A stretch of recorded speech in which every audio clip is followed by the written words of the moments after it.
have been very excited. You know, you're just putting assumptions in. What'd you say? It make you feel like a what? The main character? That's good. Don't you want to be a main character? You want me to treat you like a side character? Yeah, I'll just never talk to you. Like, oh hey, Walden, hey Malia. Oh okay. Oh okay. Looks like that's all we have for today. You want me to do that? I can do that. I'm really good at ignoring people. Really good at ignoring people. Um. Okay, so we're not doing angle. We're actually doing elliptical orbits because nothing good happens to main characters. Okay, if you watch a lot of anime, that actually is true. If you watch an American movie, Miles said that. Miles said nothing good happens to main character. So if I'm not no no anime is great, but I'm just saying anime it tends to have very depressing stories happen to the main characters, whereas Western movies, the main character always has a happy ending, and then they get married, and then they have kids, and then oh my god, happy ending, they save the world. Whereas in anime, there tends to be more like plot. Let's just say the main character tends to undergo more ordeals, but also like it's a T difference between a TV show versus a movie. Like an American TV show, a lot of times the main, like in Game of Thrones, everybody dies, right? So not even a spoiler. It's just like what happens. So that's also yeah, but yeah, it depends what kind of movie you're looking or TV show you're looking at, I guess. Um, okay, so this question, oh gosh, this question is way too easy. What is a year measure? I realized this in fifth period because I was like, oh, this would be good question to start with. The problem is everybody got it right. So, well, yeah, what is a year measure? But it turns out that everyone's first score. I don't know when you learned this, but it turns out that everyone has had a really good fifth grade education. Yeah. The main character in Western movies is the bane of the side character's existence. I feel like that's just kind of true in all movies.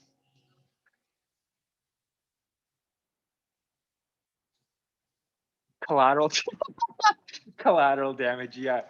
Uh,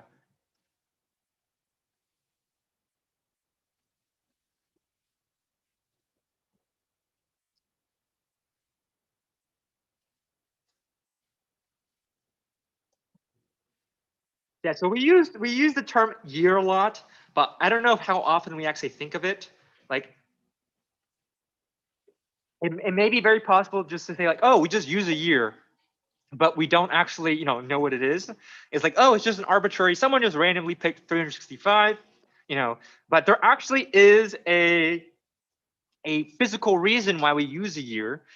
There's also a physical reason why we use 24 hours. There is a physical reason why we use 30 days for a month. I don't know if there's a physical reason why a second or a minute is 60 seconds, or why an hour is 60 minutes. I don't know if there's a reason for that. I think maybe they just split it up nicely. I don't actually know about that, but there is a physical reason why a day is 24 hours. There is a physical reason why a year is 365 days. There is a physical reason why a month is 30 days. Main characters are no fun. They have plot armor. Yeah, plot armor is a great thing. Plot armor is a wonderful thing. I like to think my life has plot armor. I like to think I'm a main character in my own movie, but that's not true. We'll take another minute or so. I think we're missing 4 responses. 15 out of 19 people have answered the warm-up question. Let's get one more. 4 more, sorry. 16 out of 20.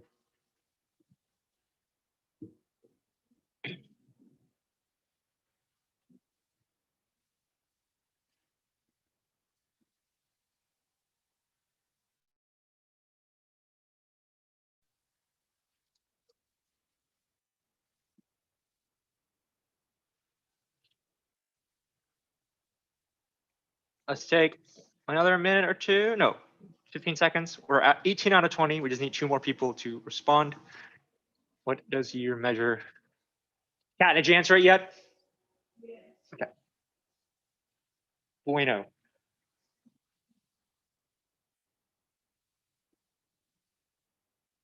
I just want you to know I took Chinese in high school, so I don't know Spanish.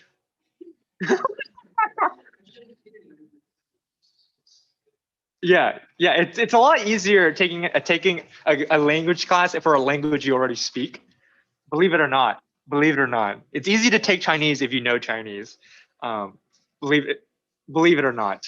I know it's hard to believe, but yeah, gotta believe me. Okay, so what does a year measure? So a year actually measures how long it takes for the Earth to go around the sun one complete revolution.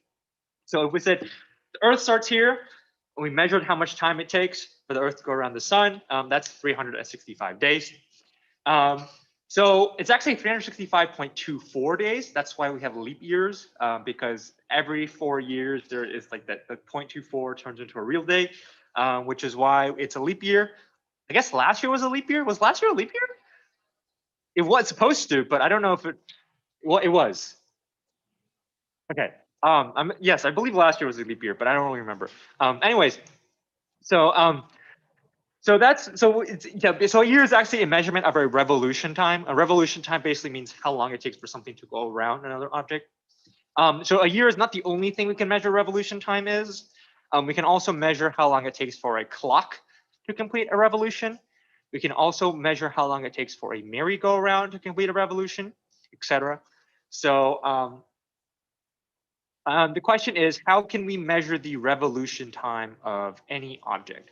So I'm going to give you a couple minutes, and I want to just see if you can come up with an idea of how do we measure the revolution time of an object.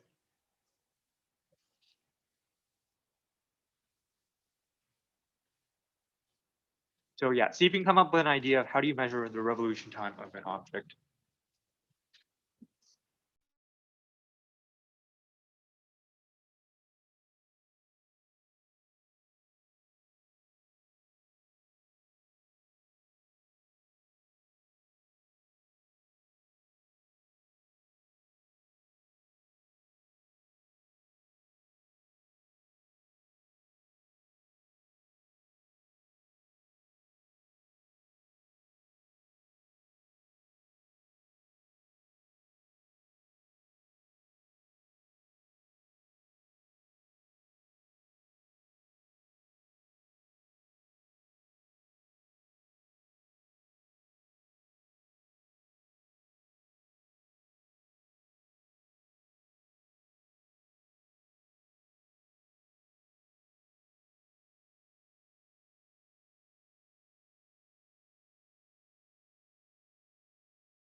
So to figure out the distance around a circle, so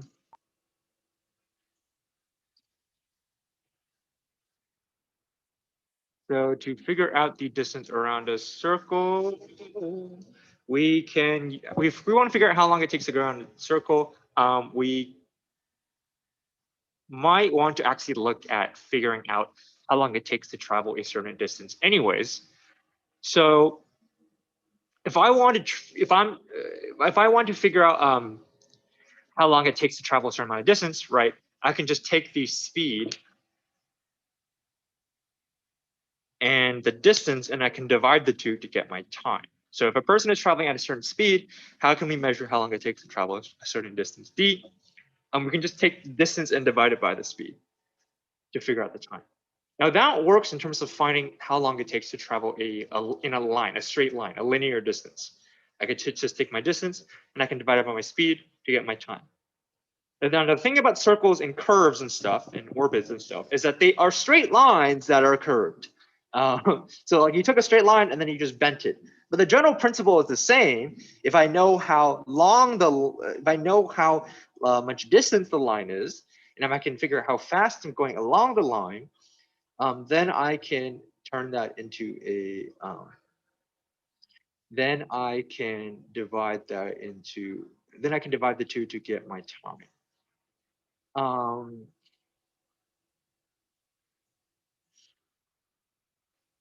So in terms of figuring out the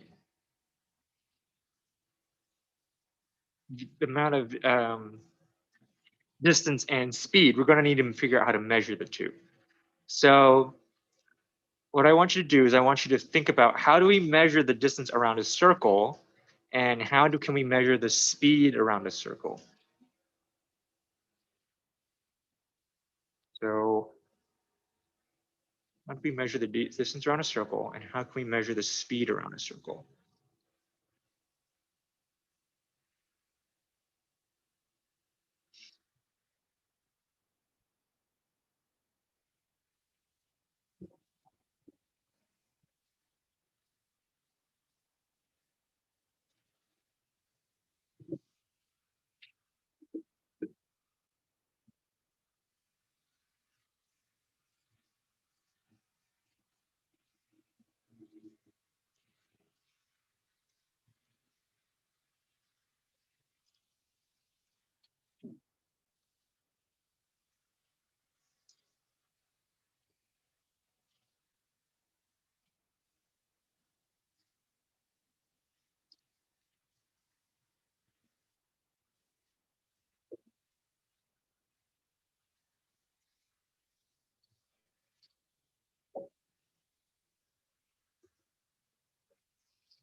Okay, so yeah, so to measure this distance around a circle, we can measure the circumference.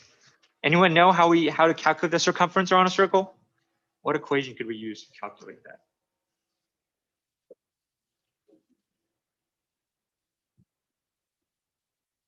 Would you say, Kat?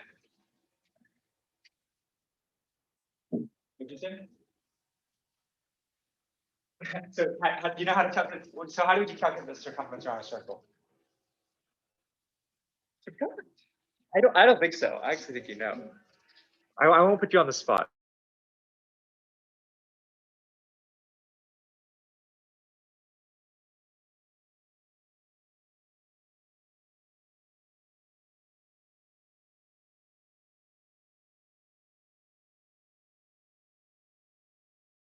In terms of how I calculate it, Candy is right on the dot. So you can calculate your circumference by taking pi and multiplying it by your diameter, which is what Candy did. And then what Kat actually contributed is you can actually turn this into your circumference is equal to 2 times pi times r. So what Candy said and what Kat said are both the same thing. If you just take pi and you multiply it by a diameter, which is the same thing as taking pi times 2 times your radius, you can use that to measure the distance around a circle. Okay. So how can we measure the speed around a circle? This is actually a little bit harder, but the thing is, right, if you know your linear speed around a circle and you know your distance around a circle, you can use the two to actually figure out how long it takes to go around the circle. So in terms of, hold on, I need to, I'm actually going to skip those two. So to figure out how long it takes to go around the circle, if I can just take my distance and I divide it by my speed, I can then figure out the time it takes to make the rotation. So, right, the general formula for figuring out how long it takes to travel a distance is distance divided by speed. But I can also do that for circles. If I can figure out how long the distance is, and if I can figure out if I know how fast I'm going, I can figure out the time. So this is where we introduce something called a period of revolution. So this is very, very, very important. So make sure you write this down somewhere. So the period of revolution this is what we're going to use. We're going to call this the variable t. T, I don't know why it's called t, but t is for period. And period basically means how long it takes to make a revolution. So for example, the period of revolution for the Earth around the sun is 365 days. The period of revolution for the minute hand on a clock is 60. The period of revolution for a second hand the second hand on a clock is also 60. So it's basically how long it takes to make a complete revolution around a circle, essentially. So if we want to figure out how long that period takes, how long the time takes, we're going to take our distance and we're going to divide it by our speed. The distance around a circle is the circumference, 2 times pi times r. And v is just our velocity, how fast we're going in a straight line. So if we take our distance, 2 pi r, and divide it by our velocity, v, we can just get our time. So in other words, our time is distance over speed. So our time should equal 2 times pi times r divided by our velocity v. And this gives us the period of revolution. Very important. Make sure you write this down.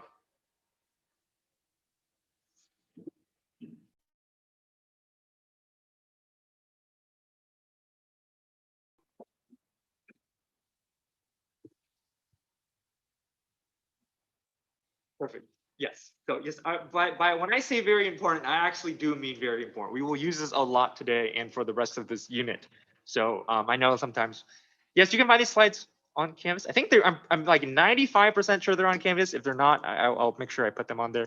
I mean, I also have all my classes, the stuff recorded on YouTube. If you ever want to go back and listen to my soothing voice. Oh my God, you're supposed to give me positive affirmation. Okay, if they're not on Canvas, I will put them on there.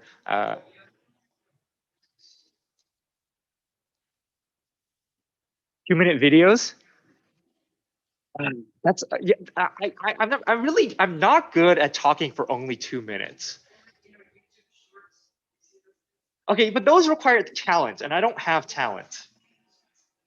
I don't have talent. I'm not interesting. Like Malia can tell right now. Malia is like done. She's done with me. Yeah. See, I'm not interesting. I'm not succinct. I'm not talented. I'm not interesting. So I don't know if I can make 2-minute shorts. Maybe I don't know. Maybe I'll try. I don't know. Maybe. Okay. But yeah, this is very important. Make sure you know the period. The period is going to be the circumference, 2 pi r divided by v. Make sure you write this down. I'm not joking. I am very serious. We will use this a lot. Once you have written this down, I will move on to the next one because we need to figure out how long it takes to revolve around something. And we can do this by taking the distance around an object, 2 pi r, and divide it by our velocity to get our time. Okay, so one key idea in terms of revolutions is a law called Kepler's second law of planetary motion. Okay, so what this is saying is that if a planet is orbiting a star in an elliptical orbit, the amount of area it covers is going to be the same as long as the object is traveling an equal amount of time. So for example, in this particular image here, the planet, if the planet, oh God, the slides are, there we go. Okay. So if the planet was starting from here and then going to here in 1 month, this amount of area would be the same as this area if both of these intervals took 1 month. So this area is actually the same as this area, as long as it takes the same amount of time to travel that distance. So basically, this right here tells us how far the planet is from the sun, and then this sort of tells us how much distance is covered during that time. And so if you actually look at this, right, as the planet gets farther away from the sun, the amount of distance it covers during that time is smaller. As the planet's closer to the sun, the amount of distance it covers is going to be greater. So these sort of balance out. So if we sort of treat both of these as a triangle, this one has a higher height but a smaller base. This has a larger base but a smaller height. But it turns out the areas are going to be the same. This is very important because we're going to analyze it. We're going to analyze them quite a bit in terms of in a later thingamabob. Yeah, this is Kepler's second law. Very important because we're going to be looking at basically why exactly these two areas are the same. How does that impact the planet's movement around the sun? So we're also going to look at a simulation of this particular phenomenon. I'm going to show it right now. Okay. So this is a simulation of a planet revolving around a star.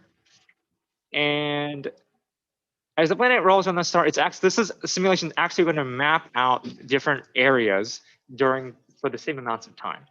So this area is going to be the same as this area, which is going to be the same as this area, which is going to be the same as this area. All these areas are the same because the planet is covering the same amount of time. Each of these areas corresponds to the same amount of time. So the planet, if this could be 1 month, this could also be 1 month. These would also all be 1 month. All the areas are the same. Now we're going to analyze why what the implications of this means. What does it imply if the areas of all these particular sections of the ellipse are the same? So we are going to analyze this later on. But this, for now, you're just have to take this for granted. You could take my word for it. All these areas are the same. Okay. So that's Kepler's second law. The idea is that, as we go around the sun, the amount of area it covers for the same amount of time is the same. The other thing we're going to cover is Kepler's third law of planetary motion. This is also very important. I'm also not the best at explaining this, so I'm going to ask to try to, if you have questions, please let me know. Okay, so Kepler's third law of planetary motion is it tells us a proportionality. It tells us that the period of revolution, so how long it takes for an object to go around a star, is related to the semi-major axis of the orbit. So the semi-major axis is basically because it's basically how far the planet is from the middle of the ellipse. So, like, if we remember what a planetary orbit looks like, planetary orbits are all elliptical, and so the semi-major axis is how far the planet is from the middle of the ellipse. So this would be the semi-major axis right here.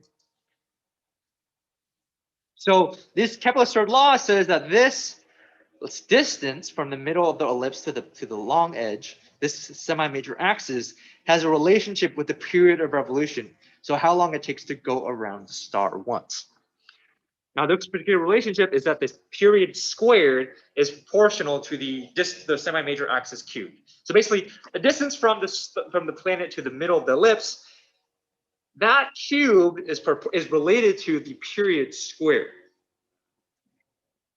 It's T squared proportional to R cubed relationship. And we can use this to make predictions about what the period of revolution will be as the semi-major axis of the orbit changes. So there's a lot of vocabulary here.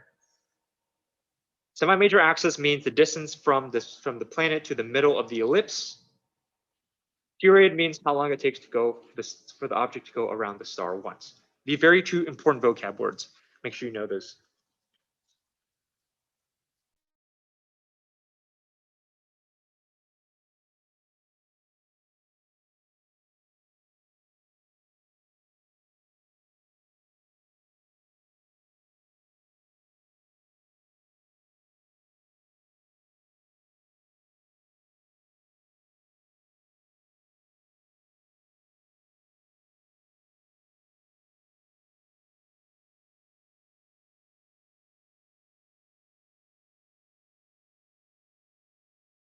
So all right. So I'm gonna let's actually go back and let's actually review what some of these terms might mean.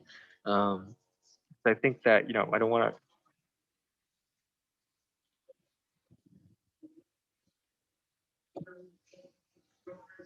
Yeah, the minor one would be the smaller. Yeah. Okay. So, but I'm just gonna go over one more time just because I think it might be a little confusing. Okay. So I'm gonna go over what the semi-major axis is. This term is used a lot, especially with ellipse and ovals. So it's very important that we sort of get this down. Okay. So in an oval, there are two sort of.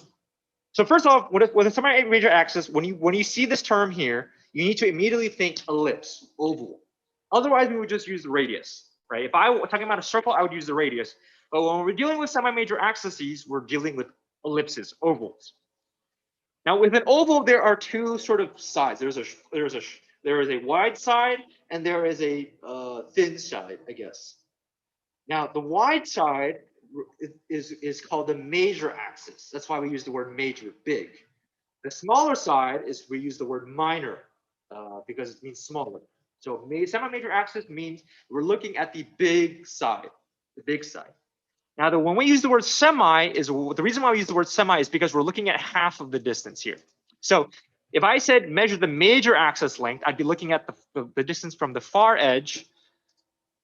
I'd be looking at the distance from the far edge of the oval to this side.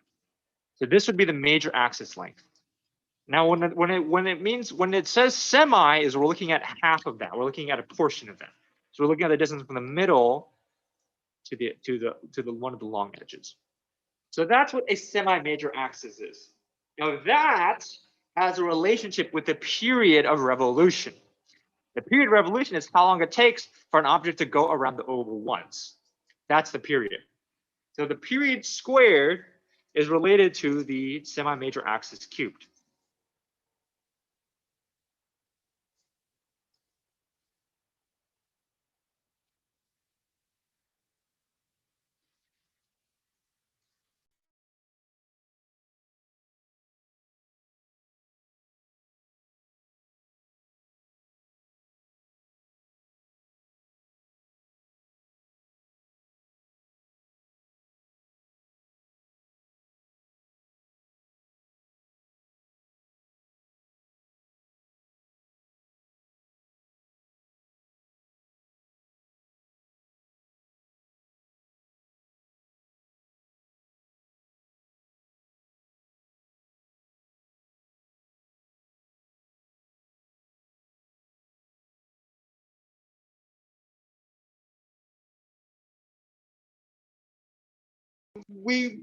I mean, in terms of calculating the semi-major axis, we don't really need to know how to calculate it because, I mean, if we were to calculate it, you would just take like a measuring stick or something and like measure the side of it.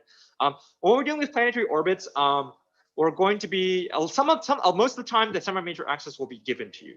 So it's basically like this is the semi-major axis of the orbit, and then you're going to do some other stuff with it.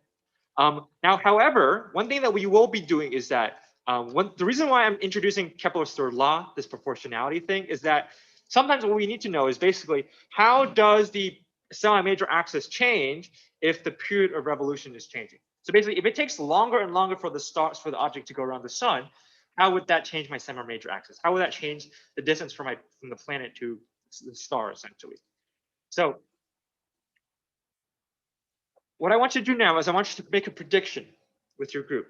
How does the orbital period, basically how long does it take? So the orbital period, once again, is how long it takes for this object to go around the star once. How does that change as you get farther away from the sun? How does that change if we're getting closer? And that's the first thing I want you to come up with. First thing I want you to predict. The second thing I want you to predict is the opposite. If the amount of time it takes for us to revolve around the sun is increasing, how would the orbital radius change? And what if the opposite? What if the orbital period is decreasing instead? So look at these two questions. I want you to make some predictions, and then we'll come back in a few minutes.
Okay, so how does the relationship we're looking at is this r is t squared to r cubed relationship.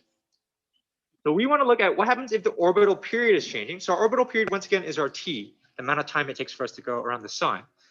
And as we go farther away from the sun, this tells us this is our r, basically how far we are from the sun, essentially. So what happens if we're getting farther away from the sun? If we're getting farther away from the sun, this number is going to increase. So that means our r cubed is also going to increase. Now, if this number is increasing, this t squared also has to increase in relation. So basically, as you get farther away from the sun, the orbital period is also going to increase, meaning that it's going to take more and more and more time to orbit to make a revolution around the sun. Now, on the flip side, if we're getting closer, if our orbital distance or if our semi-major axis is getting smaller, the amount of time the amount of orbiting time is also going to decrease. So basically, farther away, more time to orbit.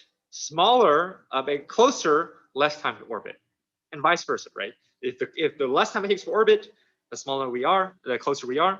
The amount of time it takes for us to orbit is greater, the farther away we are. Okay. Okay, so now we're going to use this relationship to start doing some math.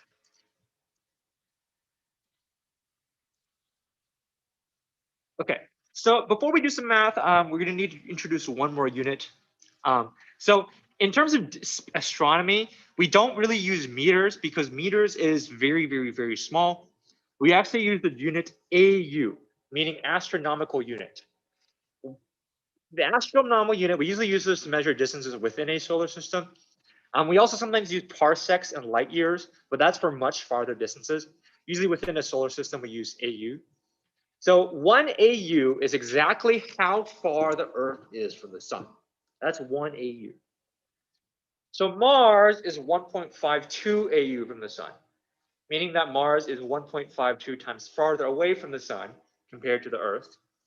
Similarly, Venus is 0.72 AU away from the sun, meaning that Venus is 0.72 times closer to the sun compared to the Earth.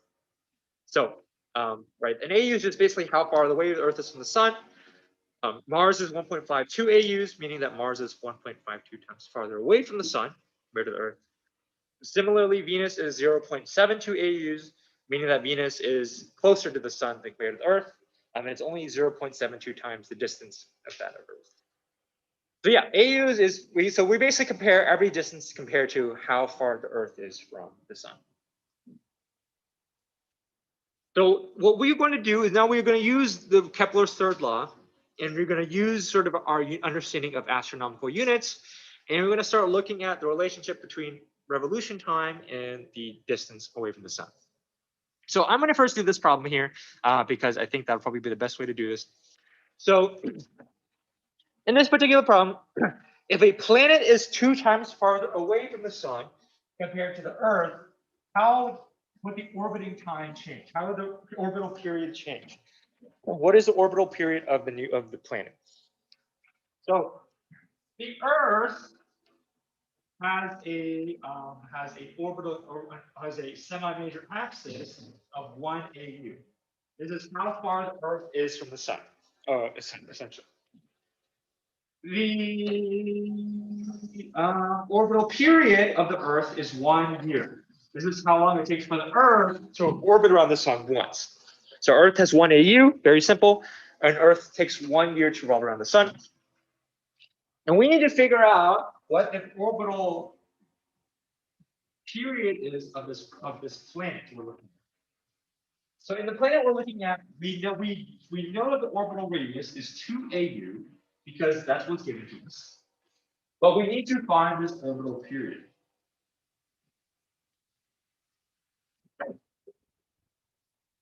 So in order to do this, we need to start looking at relationships between the two, and we need to use Kepler's third law. So Kepler's third law tells that there is a r cubed relationship to t squared, which means that as one gets bigger, the other gets bigger, but the amount of how much they get bigger is related to this. So how am I going to do this? I think of okay. So basically, the best way I can think about this is that the ratio of the planets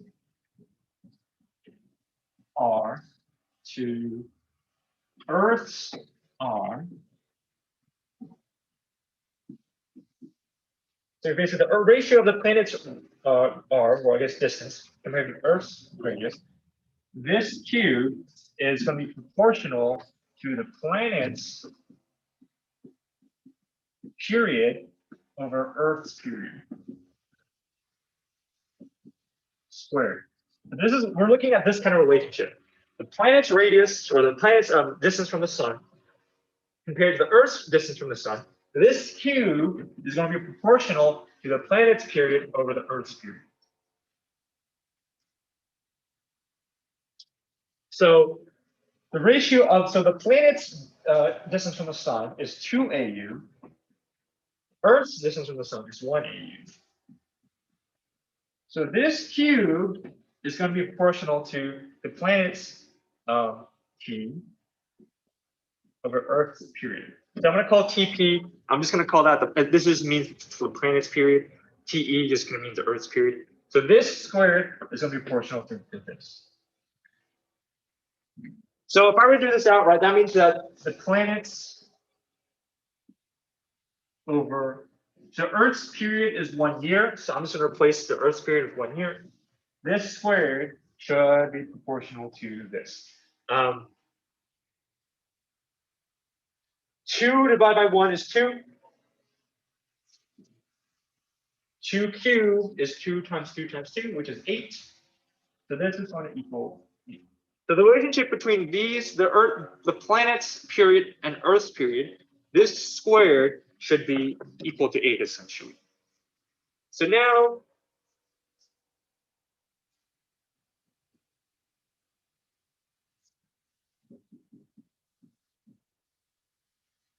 so what I'm going to do is I'm just going to take the square root of both sides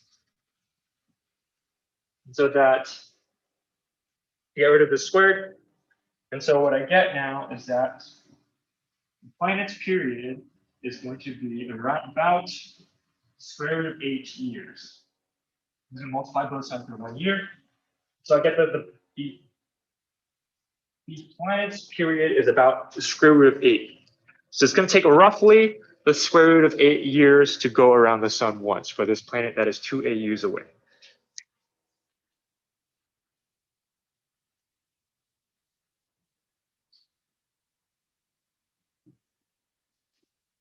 Okay. So this is like if you've never done proportionalities or ratios before, this is kind of challenging.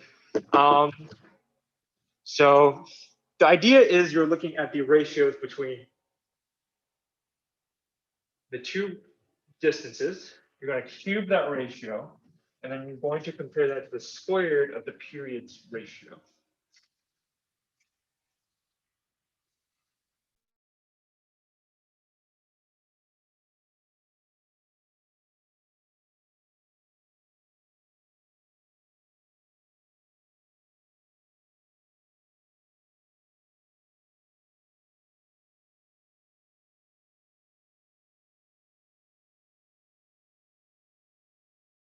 Easy. Okay, so I'm gonna do one more practice problem. What I'm going to change here is I'm going to say that the planet is now 3 AUs from the sun. Instead, actually, no, what I'm going to do is I'm going to say that the planet takes I'm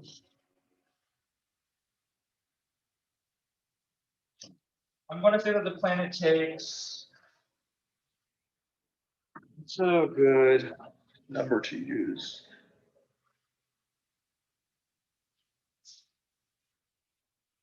I'm going to say that the planet is an orbital distance of 3, but we don't know what the orbital period is.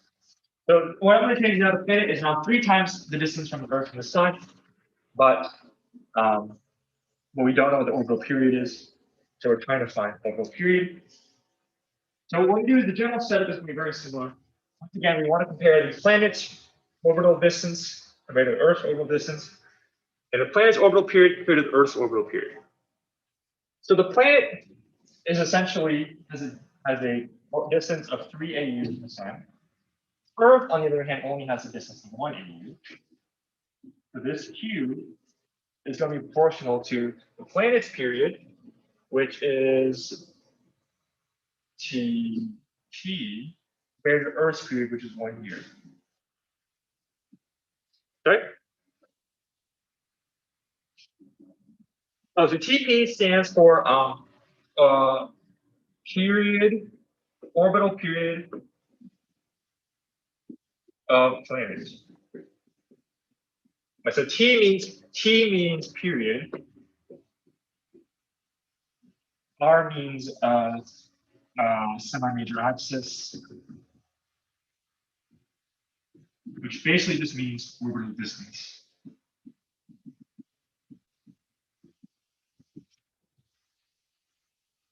So when I use the subscript, it just basically means like it's like a little label, I guess. It's like a brand name, I guess. It's like a yeah. So the orbital period of the planet compared to Earth's, which is 1 year, this squared is going to be compared to the planet's orbital distance divided by Earth's. Okay, so 3 AU divided by 1 AU is just going to be 3. I cancel this out.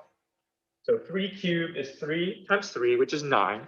9 times 3 is 27. So this is going to be 27. So the planet's time over Earth's time squared is going to be roughly 27.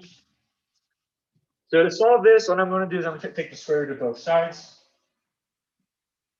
And what I'm going to get is that our planet's orbital period divided by 1 year will be roughly the square root of 27. I'm going to move this 1 year to this side.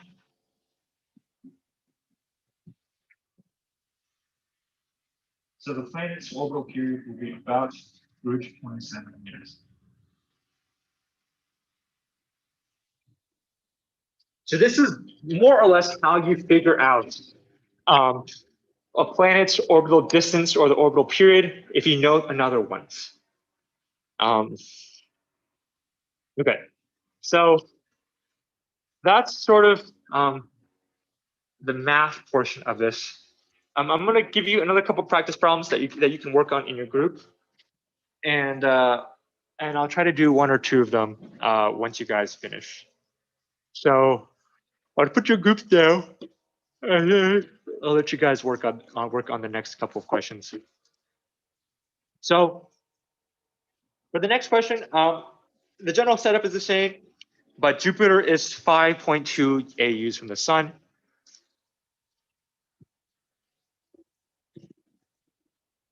So you need to figure out what Jupiter's orbital period is.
Malia, let me know if you get an answer for one of these. All right, Kat.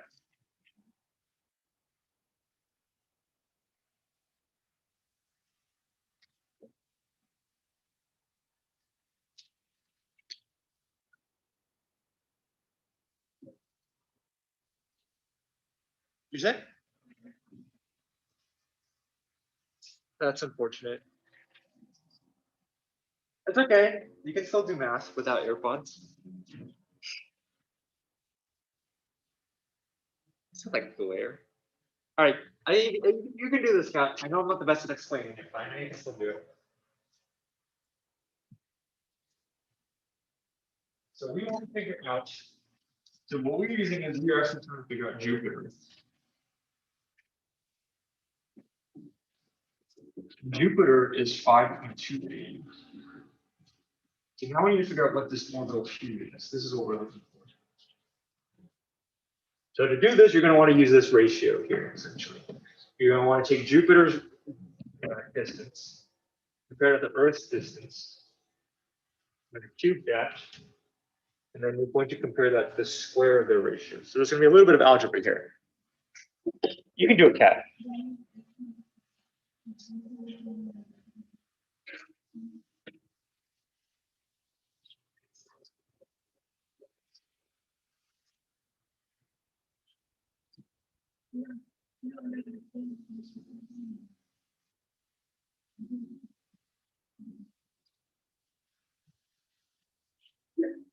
Okay, Kat, you can do it. Kat, you can do it. Go on, Kat.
Okay, so I'm going to try to do this as reasonably as I can.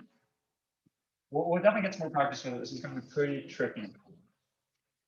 So basically, the way I want to set this up is I want to take Jupiter's orbital distance, and I want to take the ratio of that to Earth's. So Jupiter is 5.2 AUs away from the sun. Earth is 1 AU away from the sun. So this is the ratio of the two. I'm going to cube that. Now I'm going to set that equal to the difference of the periods, so Jupiter's period, and Earth's period.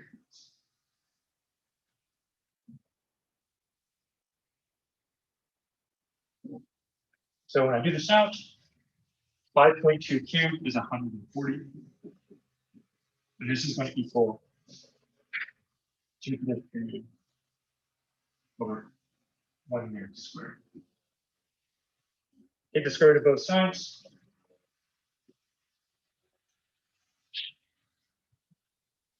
I get that my period is 1.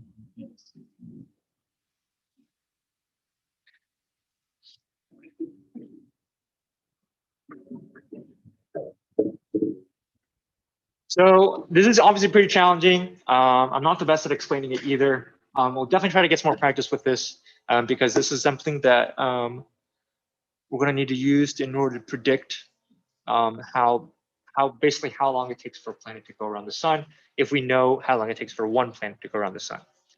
Okay, but that's just going to be it for today. We're going to continue with this next week.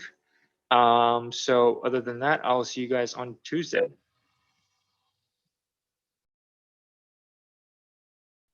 Thank you. Bye, Mr. Hu.